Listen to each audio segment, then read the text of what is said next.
Hi everyone, my name is Charles Hoffman-Zinnel. I'm the online training specialist at the Iowa Coalition Against Domestic Violence. I want to thank you for joining today's webinar presentation. We have the Executive Director, Avi Diol from Transformative Healing. Avi is going to be speaking about TH today and the services that TH offers and some more information about TH, Transformative Healing. A few things before we get started. Because of the sheer volume of attendees during this webinar, we will reserve some time at the end of the webinar for Q&A. So if you have a question for Avi, go ahead and write those down, and we'll have about 15 or 20 minutes at the end of the webinar. So I will now ask Avi Diol, the Executive Director of Transformative Healing. She will begin the presentation. Great, thanks, Charles. So do I have control here out of my computer? What's that? Do I have control? Okay, perfect. Yep, there you should have access right now. There we go. All right. Well, welcome everybody. Thank you so much for joining us today for this webinar. My name is Avi Diol. I'm the Director of Transformative Healing.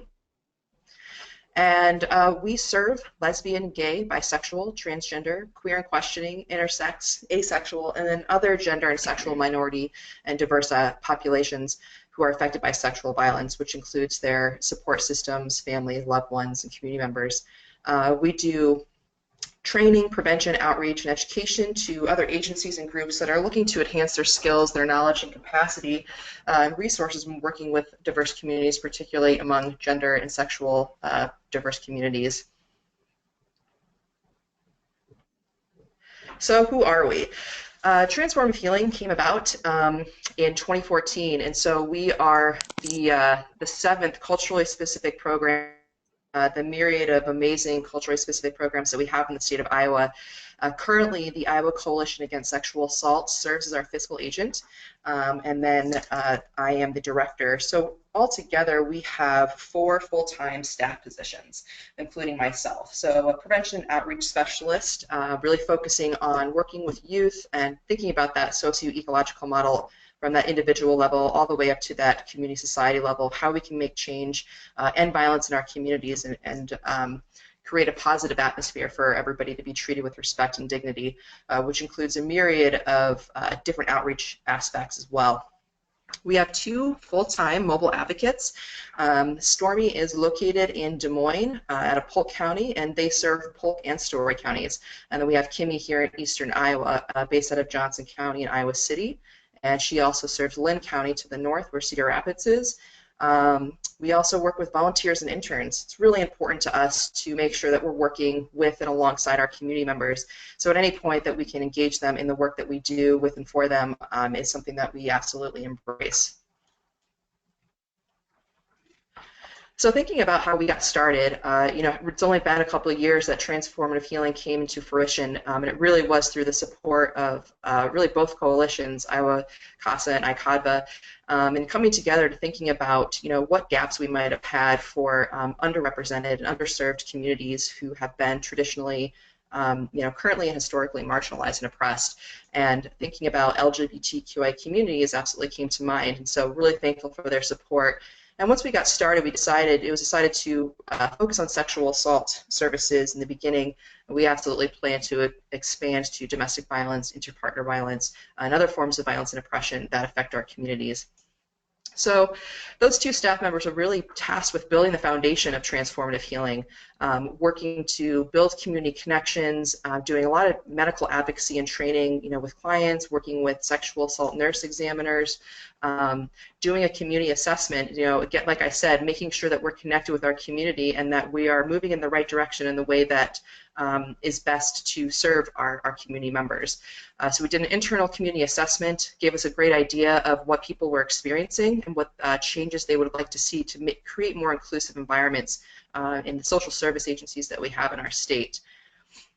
It also included working with youth. One of those staff members did something called the Do You program. So working with high school youth in Des Moines on a peer trained train the trainer, a peer model of really engaging youth as agents of change and activists in their communities and in making change. Transformative Healing is the first LGBTQI specific agency that is solely dedicated to serving survivors of sexual violence in Iowa. So we're really proud to be amongst the other member programs providing support and services to survivors across the state. So in 2015, 2016, we were awarded funding from CVAD, from the state and the federal governments, to provide culturally specific programs to SA survivors and their support systems, something that we'll continue to do, and like I said, look to expand that as well. So we have offices established in Des Moines and Iowa City, and so like I said, we have mobile advocates based in both locations serving 2 counties, and working on that mobile advocacy model. So in any way that we can reduce barriers to reach clients, to reach survivors, primary, secondary survivors, to connect them to services is something that we seek to do, much like other member programs. Might be in our office, might be meeting in the community, any way that we can make that connection and reduce that barrier for that client to get to us or for us to them is something that we embrace. And then expanding community partnerships and services. One of our core tenets is collaboration and working together. This work is vast. There's so much to do, and in this nonprofit work, time, resources, capacity are limited. So any times that we can come together and in our work is something that we absolutely want to do and continue to embrace. So our mission is to end sexual violence in LGBTQI communities and the other gender, sexual, diverse communities through a social justice and empowerment framework. And one thing I want to know, and we'll get into unpacking some of these acronyms and these definitions and talk about terminology and some statistics later on in the presentation, is that LGBTQI is, while it seems like an all-encompassing, well, there's so many identities or 7 different populations here, it still doesn't catch everybody. Inevitably when you have an acronym, you're leaving some people out. You might see different variations such as LGBT or LGBTQ. You might see a D or a P in there for a demisexual or pansexual. And so I just want to acknowledge that there are other identities that are not captured in this acronym, but we absolutely acknowledge them and our communities that we serve as well. The frameworks in which we work under are trauma-informed and client-centered. I think it's the heart of the work that we do as advocates collectively. Social justice, feminist, and intersectional lenses. Constantly when we think about the work that we do, whether we are providing direct service or doing trainings, working with other agencies, is making sure that we are recognizing the individual as a holistic person. And that means recognizing the intersecting identities that they bring forth to us in that engagement. We seek to move those margins to center. Traditionally, those populations that you see that have been marginalized, invisible, not acknowledged. And so we seek to dismantle those systems of oppression, power, and privilege that we see that uphold some of this violence and oppression that allows this violence and hate to continue. We believe in transformative justice and community wisdom, as I stated. We don't work for the community, we work with the community. And so it's important to us to make sure we're constantly seeking feedback. We trust that people know their experiences and their identities the best, and we use that information to inform what we do in our work. So I mentioned when we first started, we did a community assessment, community needs assessment. We went ahead and did another one a year later. And what we saw from those assessments was a lot of what we see in national trends and data. So both qualitatively and quantitatively, we were able to gather what people were experiencing, how often they themselves, as a primary survivor, perhaps a secondary survivor, were seeing violence in their communities and their families, what their experiences were when they tried to seek services, the reasons why they decided perhaps not to seek services. And that gives us an idea of how we can identify those gaps and help fill them to create a better system of support. I mentioned mobile advocacy and where our service area is.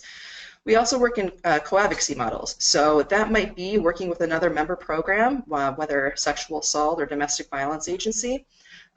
Perhaps the shared client could be with an agency that's not particularly within our sexual assault or domestic violence fields, but really enhancing that menu of options and resources for that survivor and ultimately giving them that informed choice and consent to make sure that they know what's out there and who's there to help along the way.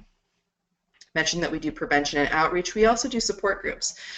Currently, we have 3 regular support groups running, one in Des Moines, one in Iowa City, and one in Cedar Rapids. All that can be found on our website. And we're looking to expand those as well. So right now they are pretty open as LGBTQIA groups, and we're looking to, when we think about those intersecting identities, create more that speak to those. So we're working on collaborating with other organizations to create a queer people of color group. We'd love to see some around differently abled bodies and individuals, as well as some online support. We also do training and technical assistance. So as your agency is looking to enhance the skills and understanding that you have about working with different communities, that's absolutely something that we can work with you. And towards the end, I'll have a brief list of some of those options of things that we might be able to offer and work with you on.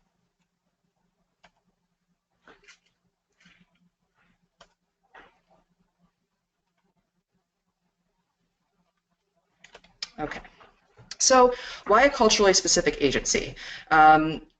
Oftentimes, queer and trans LGBTQIA communities don't seek services after experiencing violence or assault, and there's a whole host of reasons why somebody might choose to not seek support or services. Data shows us from the surveys that we conducted internally throughout the state of Iowa and national trends and data that we've seen throughout the years across the country that people don't seek services because they're afraid of the treatment that they might receive from law enforcement or medical staff, unfortunately even sexual assault and domestic violence and shelter staff.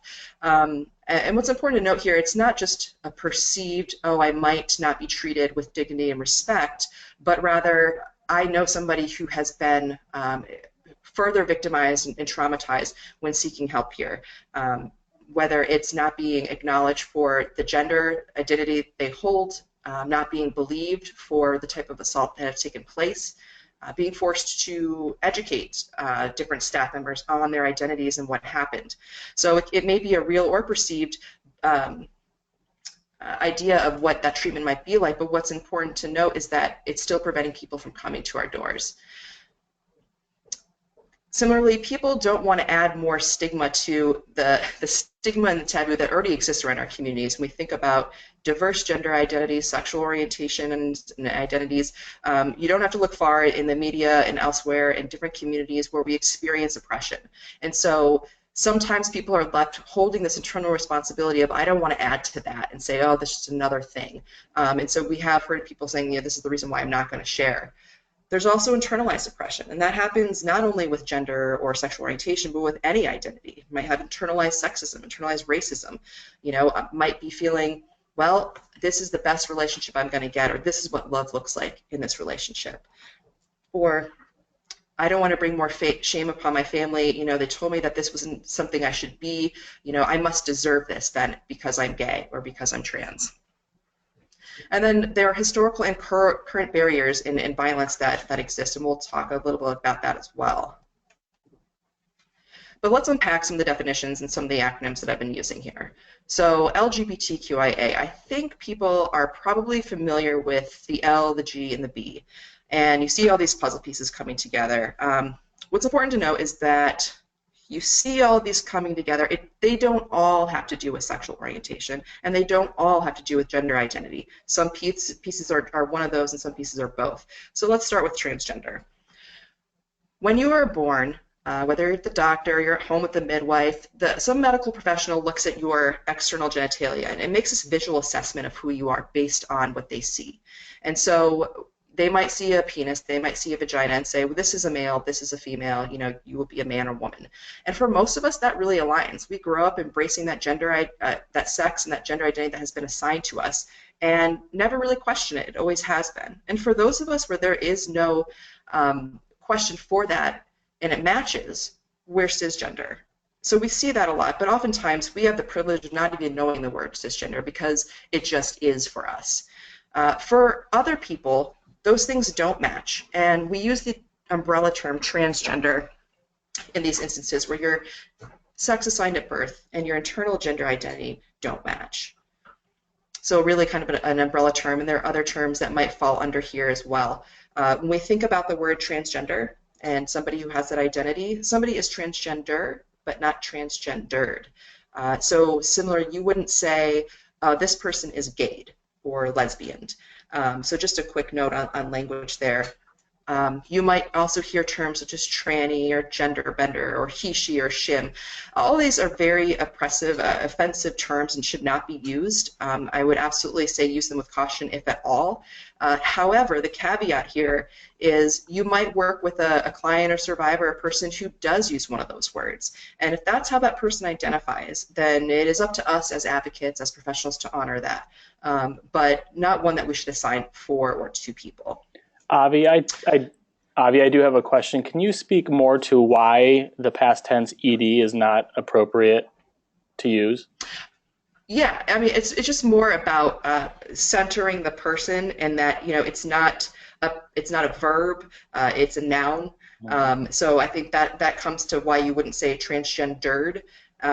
Now, language is constantly shifting, and so you may have seen, you know, in particularly academic language a few years back, that's what we were seeing was transgendered. So, you know, don't fear like, oh, I've totally misstepped if you have used that in your language. You might come across a trans person who uses that terminology. So again, embracing the fluidity of language and recognizing that it is evolving. So it's not up to us to correct people, but going forward, as it's just a good rule of thumb, to use the transgender to keep that person-centered. Thank you. Yeah. So when we think about the word queer, again, is more of an umbrella term.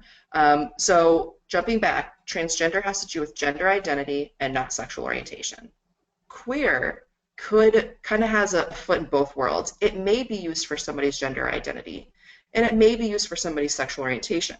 So it's something, again, that only that person can identify and share with us for us to know. It's this umbrella term that embraces kind of moving beyond the binary that, oh, there's only men and women in the world. That might not be how I identify my sexual attraction or my internal gender identity.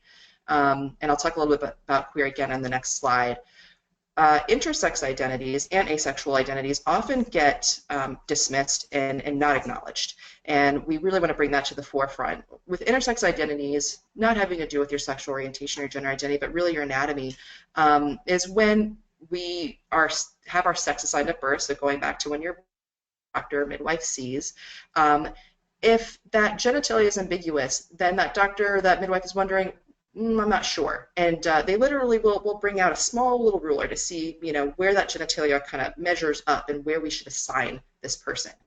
That's not the only form of intersex. You might find different forms based on hormones or chromosomes and other forms of variations. Literally, there are dozens of different ways to be intersex, and there's no one way for any of these identities to be. There's no one way to be a transgender person or a gay man or a gay person. With asexual identities, this describes somebody who does not experience sexual attraction, but that doesn't mean you don't experience, as an asexual person, romantic attraction or perhaps a strong platonic bond with somebody else. Some of these things might be hard for some of us who have the privilege to not think of these identities to wrap our minds around of, you know, why wouldn't somebody want to have a sexual partner and be engaged in that way? And here we're just honoring the richness and the diversity of the identities that exist out there. For intersex identities, in the past, we've heard the word hermaphrodite used to describe individuals.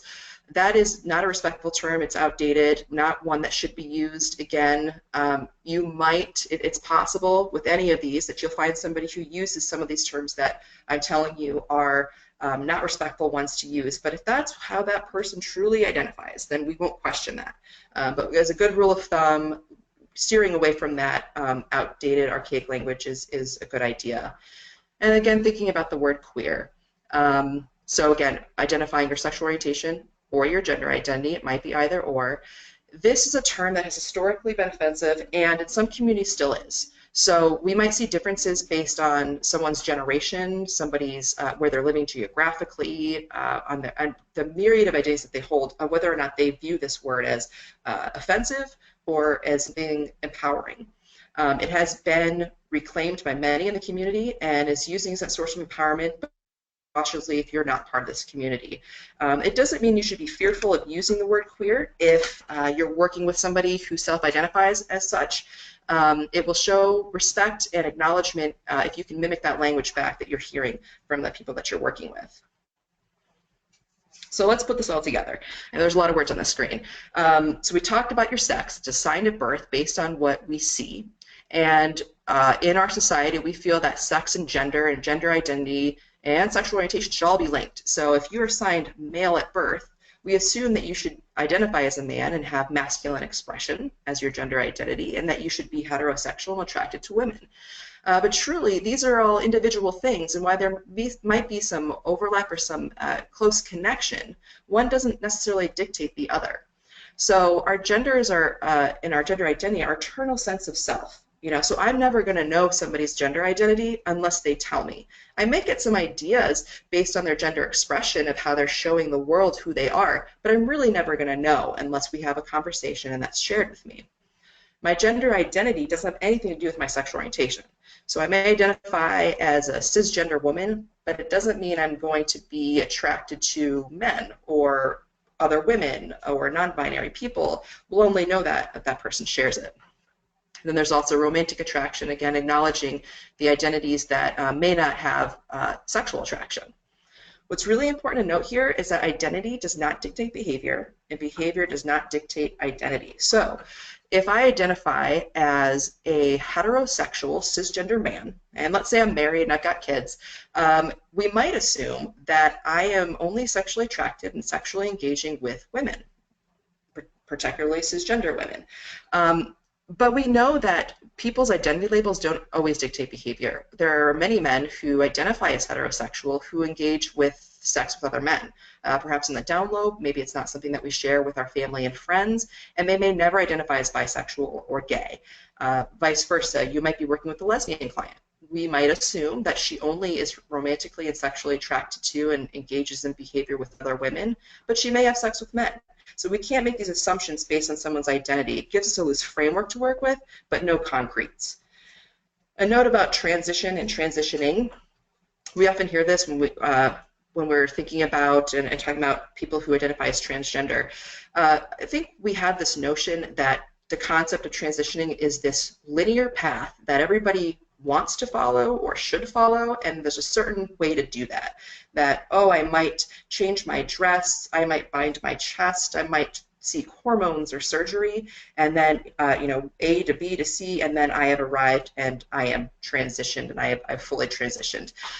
That may not be everyone's experience. Not everybody is interested in having, using hormones or having surgical gender affirmation surgery. Not everybody has access to it because it's very limiting. It's expensive, there are a lot of barriers, and so you might be working with somebody who, full beard, his name's John, and says, I'm a trans woman, and you might be wondering, well, have you had the surgery yet, or are you fully transitioned? Those questions are really invasive, they're really private, and they're offensive, and quite frankly, it's up to that person to share that with you. They might say, yes, identify as a woman, and that's that. And it's not up to us to question it, but just embrace it. So just noting that there's no one way to be trans, and there's no one way to transition or anything like that. So just a quick note there. So putting it all together. Avi, yes. Could you explain what cisgender means? I'm not sure if everybody knows that. It's definitely a term that I'm just becoming more familiar with. Yeah, absolutely. So cisgender, I'll use myself as an example. So when I was born, doctor saw a vagina on the baby and said, this is a girl. And that's how I was raised. My family raised me as a girl, and internally I felt that way too. There was no questioning for me. My internal sense of myself and what was assigned to me by those professionals, they matched up for me. And since they matched up for me, that's what makes me cisgender. If while I was growing up, I thought, this is not how I feel. I don't identify as a woman. I really feel more as, maybe more masculine, more of a man.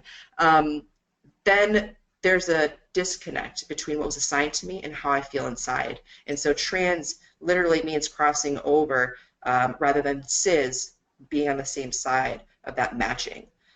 So that's what that means. All right, I hope cool. that clarifies. Yep, thank you. Yeah.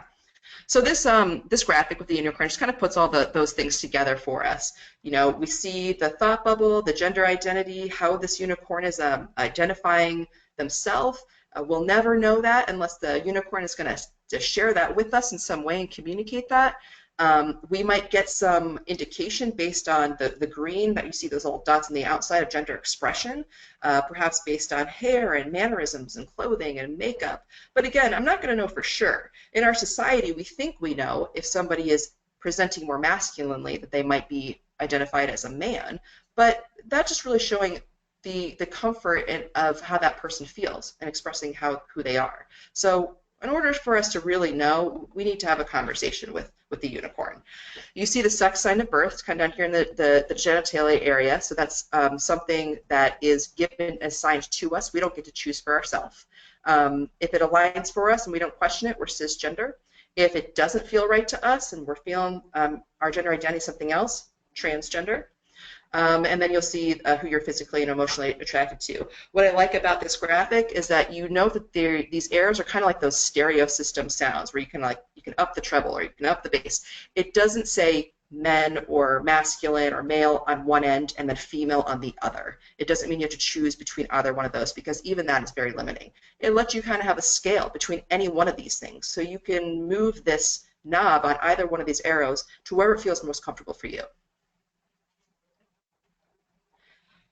So here's an example of what I'm talking about when we say the gender binary system. We live in a society in which there are only two really socially recognized and culturally embraced categories of behaviors and identities, and we see it changing more and more. But in the United States, we have this gender binary system where you only get to choose between male and female, and ultimately, it's chosen for you when you're born. So we're expected to identify with what's assigned to us. We're expected to express that what has been assigned to us. Like I said, if I'm a man, I should be expressing masculine traits and behaviors and attractions to quote-unquote opposite sex, because again, when we're using language like opposite sex, that we're upholding that gender binary as if there's only two options, and that I should be attracted to women. So when we say men and women, we're really talking about cisgender men and women.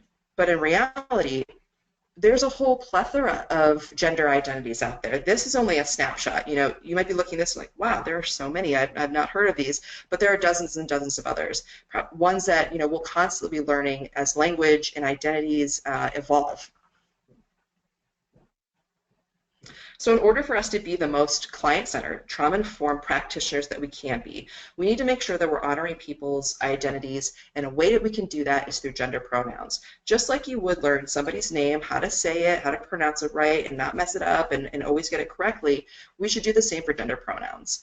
And what's important is that just like sexual orientation or gender identity, our pronouns might change. So this can be fluid. You may know somebody for years, and they come to you and share with you, I feel more comfortable with they, them, their pronouns. And it's up to us to honor that and make that change in our minds and start using that language that reflects and affirms who they are.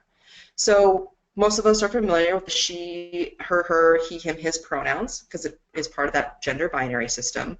And we're used to hearing they, them, theirs in the plural sense, but it's a great way to use gender-neutral pronouns in the singular sense, and has been recognized. So I know there's some grammar people out there that get a little uneasy, but language evolves, and that's okay.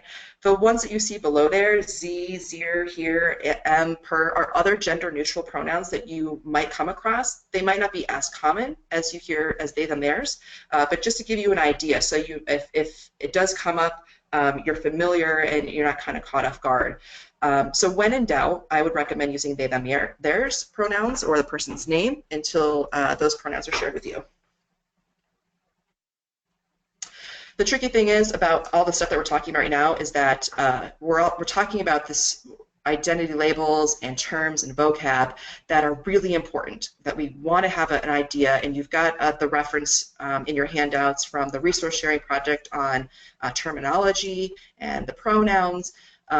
It's important for us to use that to reflect the client's experience and who they are, but the flip side is that they could be utterly meaningless.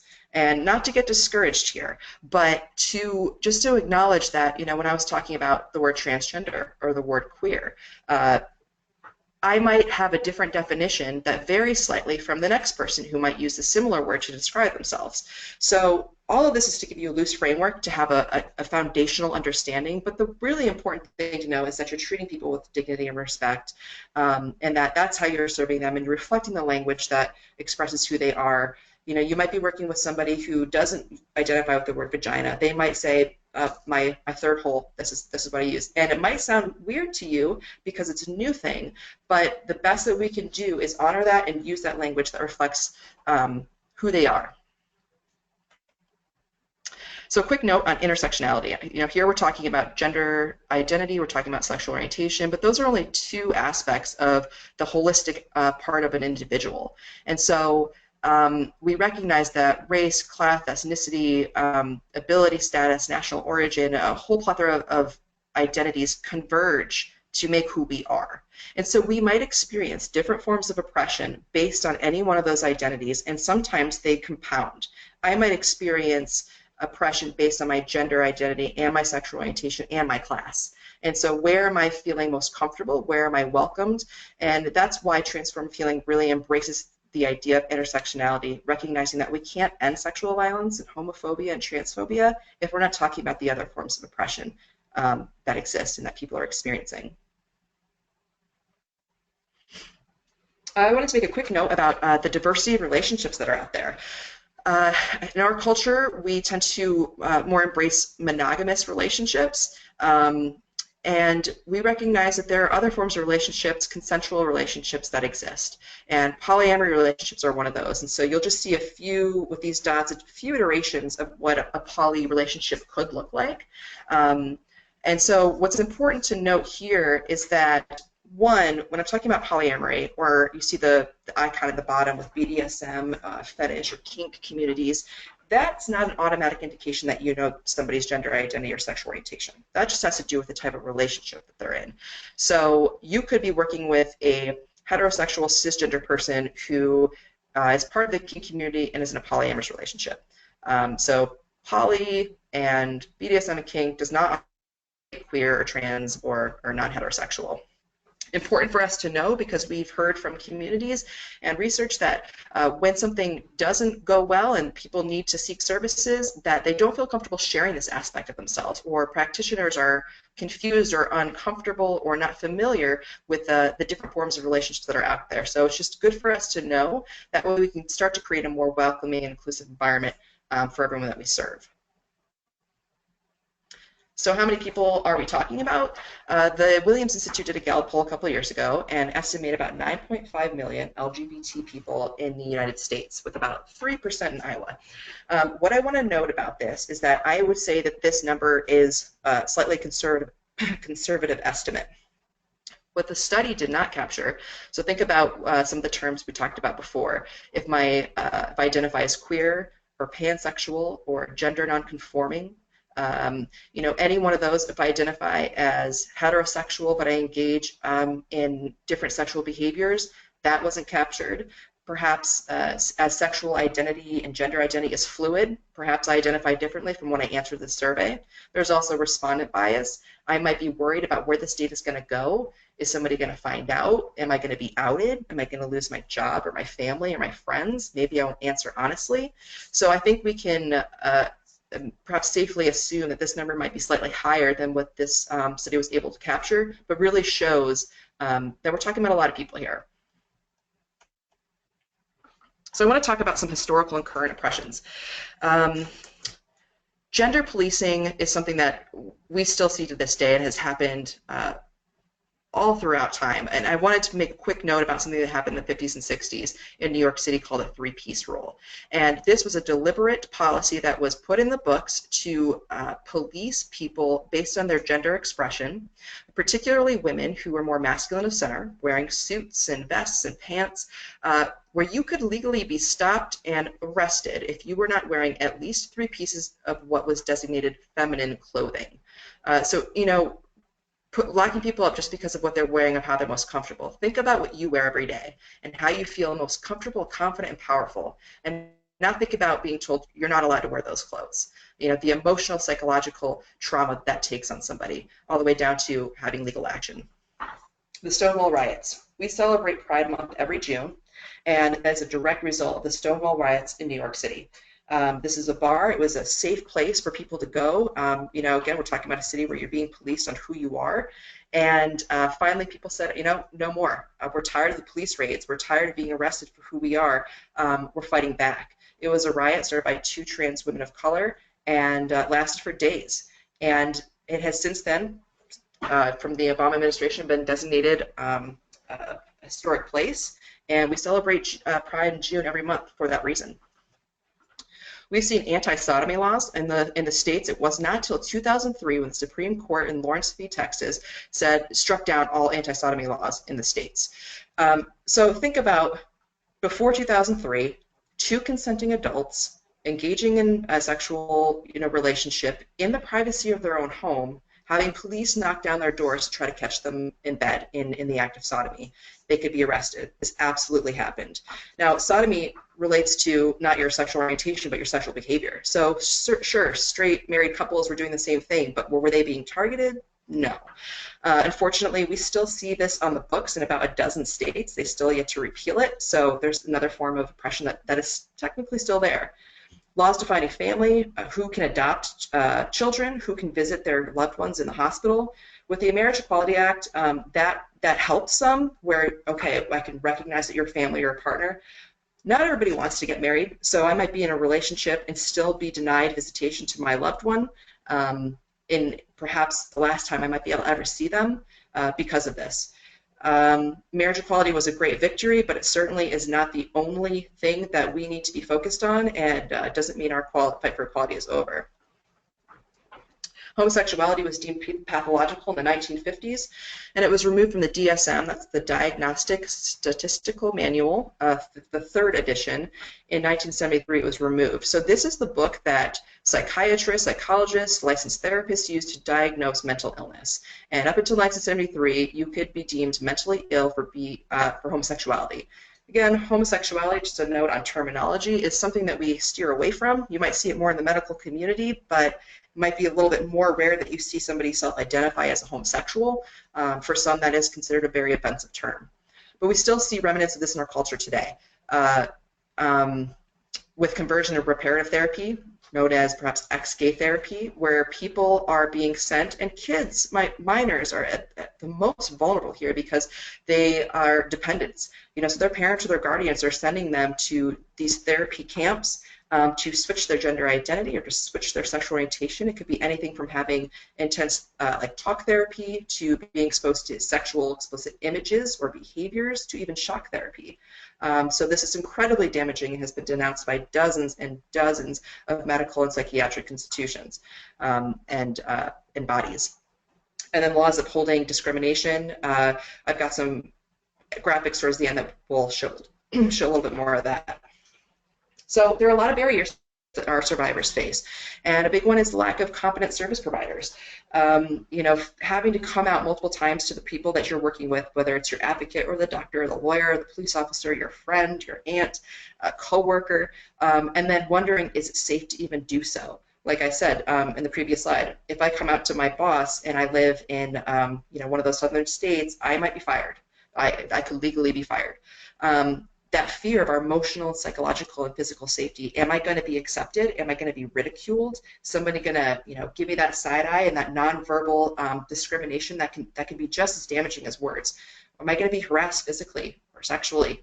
Having to teach providers about who I am and my gender identity or sexual orientation, talking about terminology, reminding providers that, I experience this violence, but it's not because I am transgender. It's because somebody exerted power and control, and it's on them, not my gender identity, which happens all the time with providers trying to loop back issues to someone's gender identity or sexual orientation because they just don't understand it. And then you see 2012, many survivors were turned away from domestic violence shelters. This was before the VAWA changes in 2013, where we know now this population is served, but there's a slight disconnect and delay between policy and practice and cultural shift and change. So this is something that we still see today, something that we be aware of so we can be proactive, making sure we're creating a more inclusive environment. Here's the power and control wheel. You see it specific to LGBTQIA identities. A lot of similar things, but you see some differences about using threats, again, to out you to your support systems, your job, your family. Perhaps you're the birth parent and you're withholding custody, or even there might be not even be a legal bond between your partner and the child, and so using children in that way, withholding hormones, saying, well, if you're a trans woman, if you want to be a real woman, this is how you have sex, this is how you do it. You know, a lot of these things come into play with this violence. So I'm going to quickly go over a couple of statistics. So I know there's a lot of text here. But I think sometimes people feel like, well, LGBTQI communities, they're probably pretty small. Now you know we're talking about, you know, about 10 million people. So how often does sexual violence happen? It happens quite a bit, and in some instances more often than in heterosexual identities. Not listed on this slide, but really important to note is that 50 to 63% of transgender or gender nonconforming or gender binary identities will experience sexual violence at some point in their lifetime. 50 to 63%. That is an epidemic in our community. It's an epidemic in our fields, and we absolutely need to be aware of it and how we can reduce those barriers and create more welcoming agencies for people to seek services. A few notes, other notes on statistics. We're thinking about intimate partner violence.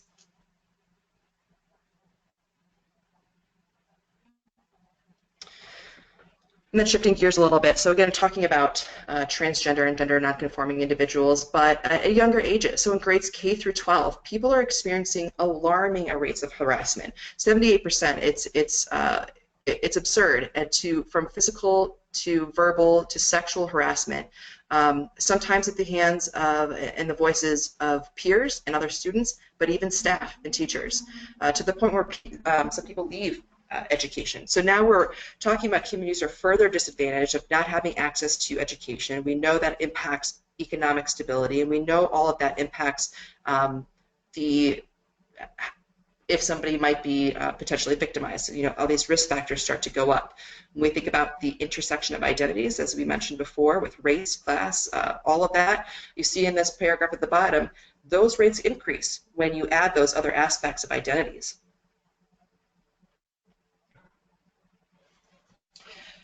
40% of homeless youth, so of all homeless youth, 40% are LGBTQIA. And here we see that of those of the T, or the gender nonconforming, 55% were harassed by shelter staff, and some turned away altogether. Think about, you know, the person who is experienced so much trauma and is ready to access help, goes there, and then is turned away or told that they're not welcome here. This is something that we absolutely need to be aware of, and again, you see the rates increase when we think about intersectioning identities. Just some more statistics here. The medical one is really huge. I've read reports where, you know, people will. There was one where an individual broke his collarbone and went home and changed into the clothing that they thought they would be more respected in, not the one that affirmed their gender identity, just so they could be treated at the hospital with respect and dignity. But even then, you know, we're asking people to change who they are just to get basic medical care. You know, with EMTALA, the Emergency Act, we know that people have to be served if it's an emergent situation, but if it's not, people have been refused and turned away, especially if we're talking about private institutions or private shelters. You know, they have every right to say, you know, refuse service unless they're getting federal dollars and federal money. So I want to make sure we have time for questions, but I just want to go through a couple of these slides that talk about policies and laws across the United States when we think about gender identity and sexual orientation. Now, I was actually doing really well when we think about in connection to other states where we prohibit discrimination on housing with gender identity and sexual orientation. Now, again, earlier I mentioned that there might be a disconnect or this slower trickle-down effect from policy to practice to culture and shifting hearts and minds. So does this mean that no landlords or no apartments or housing institutions discriminate on this basis? Legally, they cannot, so at least we have that precedent. Employment laws. Iowa, again, great that we have protection on both. but Iowa's also an at-will state. So I might be fired for some infraction that my employer is telling me, but I have to wonder, is it for my gender identity? Legally, I know they can't, but, and then do I have the resources to perhaps combat that or fight that if I feel like I was really wrongfully terminated, for example? What's important about this as we go through the slides, if you work with victims of stalking or victims of human trafficking, people who are coming from other states, they might not know what Iowa's laws are around employment or housing. They might think it's the same as their home state. So they might be afraid to talk about any of this stuff with certain people or certain systems for fear of repercussion of what might happen. Public accommodation laws. We see this a lot with, especially with the bathroom laws, HB2 in North Carolina. Things are popping up all over the United States about who has access to bathrooms or locker rooms. The Obama administration came down where K through 12 schools where we have to allow students who are transgender to use the facilities that affirm their gender identity, and if not, they're in danger of losing federal education funds. State of Texas said, okay, we're willing to get rid of that, just to make sure we don't have to abide by this. Now, I don't know where that's going to go, but it just shows that our identities are constantly politicized and policed and pathologized, and have a huge impact on what we can access. Non-discrimination laws. This is a really surprising one to look at the scarcity of laws and protections across the state for somebody's gender identity or sexual orientation. And then finally, hate crimes. This one's a little bit better. We have that for sexual orientation, but not gender identity. With any of these states or any of these maps that we've looked at, once we're there with inclusion of gender identity or sexual orientation, doesn't mean we're there for good, because legislatures, elected officials, that changes all the time. We have to constantly be aware and make sure we're upholding this and advancing it to the next level. I'd love to see Iowa have the ban on conversion therapy to protect our youth, to protect our community and our Iowans. But any of this can change at any moment. And then finally, some opportunities to learn more. There's so much to cover. I know we just have a short amount of time today. So here are just a quick list of some of the trainings that Transformative Healing could offer you, your staff, your agency, to learn a little bit more about the diversity of our communities and best practices. So I'll leave that up there, but I would love to take any questions if anybody has any in the little time that we have. Thanks, Avi. That was an amazing presentation. We're now going to open the Q&A portion of the webinar. As a reminder, you can submit your questions in the control panel by simply raising your hand. So if there's anybody that has a question for Avi, go ahead and raise your hand.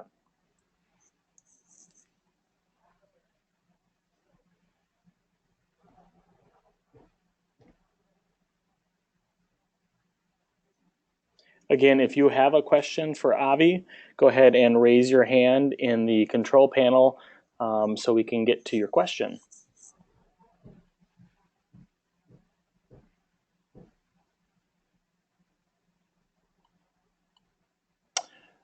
All right, Avi, it looks like you got them. There's we don't have any questions, but if you do have questions for Avi, there is the information in Avi's. What's your email address, Avi? It's avi@thiowa.org. Okay, so we have your email. Contact us. Yep. Good. So we have your email address there. I want to thank Avi for doing this presentation. Personally, it means a lot to me as somebody who identifies as gay. So the information here was very poignant, informational, and very moving. So thank you for that. I also want to thank everybody for attending today's webinar. If you have any other questions, of course, contact Avi at the email address on the screen. Once you leave today's webinar, you're going to receive a survey about the presentation. Avi and myself would really appreciate it if you complete that so we can receive feedback to improve these trainings. Again, you'll receive the follow-up email within the next 24 to 48 hours. It'll actually probably come very sooner than that. So again, I want to thank Avi from Transformative Healing, the Executive Director, and I want to thank everybody for attending today's webinar. Thanks so much, Charles. Thanks, Avi. Have a good day.